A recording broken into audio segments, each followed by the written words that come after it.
Boom, what up, internet and YouTube? Welcome to another Python web scraping tutorial. And today we're going to talk about the Google APIs. Yesterday we talked about Twitter API. Now we're going to talk about Google APIs. And in later videos, we'll understand how we can use both the APIs and other web scraping with our code. So this will make sense a little bit later, but for now we just have to go through them. So Google has one of the most comprehensive, easy to use collections of APIs on the web today. Whenever you're dealing with some sort of basic subject such as language translation, geolocation, calendars, or even genomics, Google has an API for it. Google also has APIs for many of its popular apps such as Gmail, YouTube, and Blogger. And there are two main reference pages for browsing Google APIs. The first one is the products page, which you can find here. And here, this is the page for all the products, and I was really surprised at how much they actually have. Is there anything you would like to have an API for a Google products? You should be able to find it here. It's a really nicely done page with great overview. So definitely check that out. And the other API is the console. Here, when you do console.developers.google.com, you land on your dashboard, which provides a convenient interface to turn API services on and off, view rate limits and usage at a glance, and even spin up a Google Powered Cloud Computing instance if you feel like it. So most of the Google APIs are free, although some, such as its search API, requires a paid license.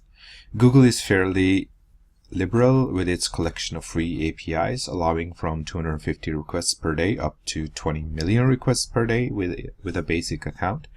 There is also the option to raise the rate limits on some of the APIs by verifying your identity with a credit card. The card is not charged. For example, the Google Places API has a basic rate limit of 1,000 requests per 24-hour period, but this can be raised up to 150,000 requests by verifying your identity. So for more information, check out the usage limits and billing pages on Google. So Google for that. So to get you started, if you have a Google account, you can view a list of available APIs and create an API key using the Google Developers Console. So you need to have a Google account. If you don't already have an API key, you just go to credentials, create credential and API keys. This is my API key. I just need to copy that. And I think also maybe you need to create this is the project that I have, and I created this project for my other video tutorials. So when you have the API keys, you will be able to communicate with the APIs that you can find here. You can create multiple API keys as well. For example, you might have a separate API key for each project or for each web domain that you own. However, Google's API rate limits are per account, not per key. So although this might be a handy way to manage your API permissions, it will not work to get around rate limiting. Just remember that. So one of the Google's most popular APIs can be found in its collection of Maps APIs here. You might be familiar with this feature through the embeddable Google Maps found on many websites. However, the Maps APIs go far beyond embedding maps. You can resolve street addresses to latitude, longitude, coordinates, get the elevation of any point on Earth, create a variety of location-based visualizations and get time zone information for an arbitrary location, among other bits of information. We'll look at how we can do that very shortly.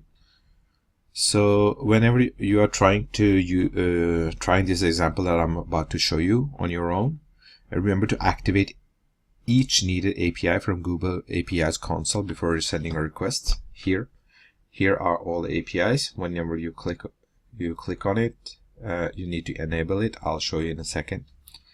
So Google uses these API activations for its metrics, like how many users does this API have.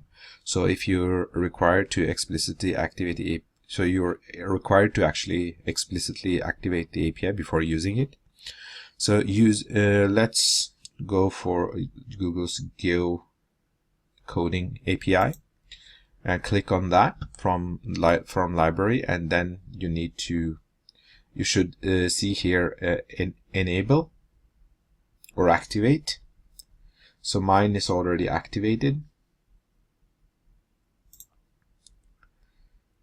So you can see there mine is activated, or enable API. That's what you're getting. Depends on there are different types of messages that you get, depends on where you are or when you are accessing this dashboard.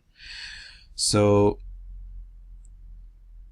let's now try to use the geocoding API.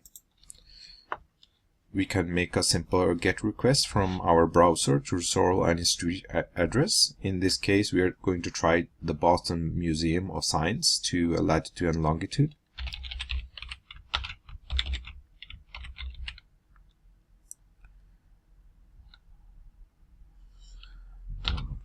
GoogleAPIs.com/ as you can see, I already tried this out. So geocode JSON address is equal to 1 plus science plus park plus Boston plus MA plus, and then the postal code, and then my key, and this should give us nicely formatted JSON format. Note that the address we send the API doesn't have to be especially well formatted. Google being Google, the geocoding APIs is excellent at taking addresses that are missing postal codes or state information or even misspelled addresses, and giving you back its best guess at what the correct address is. For instance, if we just misspell something here, let's say Skies Boston, and we omit the postal code, and it's still able to find returns the same result, and that's Google. So you could also like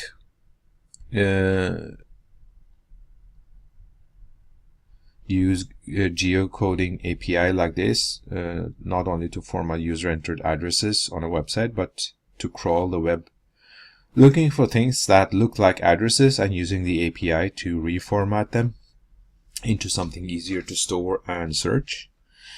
So to get the time zone information for our newly found latitude and longitude, we can use the time zone API.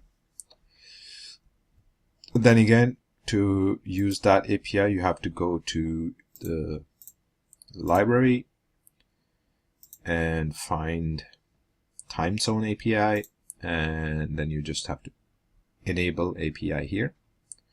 Mine is already activated. So if we go back here, we use time zone and still JSON, and can use location is equal to 423677. This is the information that we found on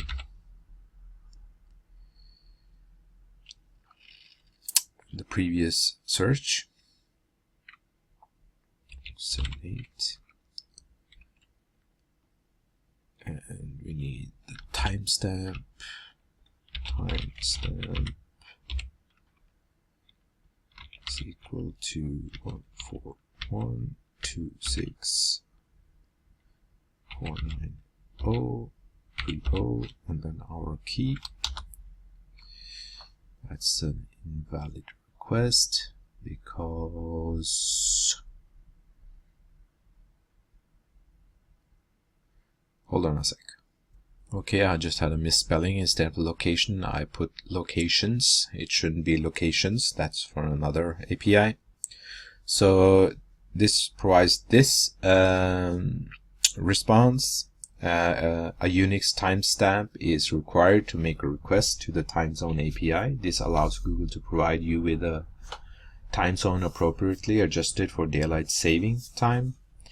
Even in areas where the time zone is not affected by the time of the year, such as Phoenix, which does not use daylight time saving, the timestamp is still required in an API request. And to round off this video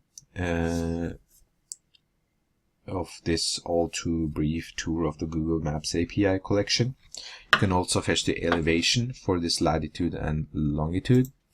And here we need not the time zone, elevation API, JSON, and here we need locations, and we get the elevation. And to use the elevation API, you need to go to library and click on location API, elevation API, and enable API, and we get this response. This returns the elevation in meters above sea level along with the resolution, which indicates the distance in meters of the farthest data point this elevation was interpolated from. A smaller value for resolution indicates a higher degree of accuracy in the given elevation. So I hope you have enjoyed this video, short, brief tour of Google APIs, and hope you have I have inspired you to explore further the Google APIs that exist. There are tons of there's a whole sea to explore. So if you enjoyed it, please hit the like button, subscribe, share the video, or comment on the video. So hope to see you in the next video. I'm out, so peace out.